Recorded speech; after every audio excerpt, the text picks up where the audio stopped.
ընթերցանությունը նախ եւ առաջ հաճույք է։ Եվ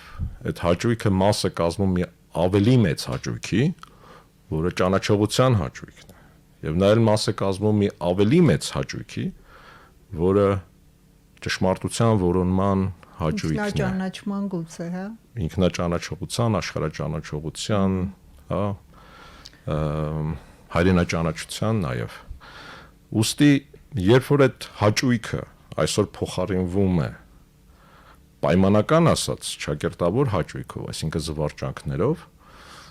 բնականաբար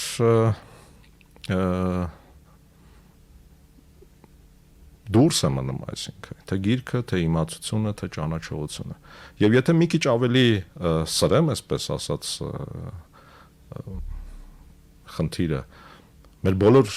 պրոբլեմները կամ խնդիրները, որոնց հետ մենք այսօր առերեսվում ենք, բխում է այս դրանից։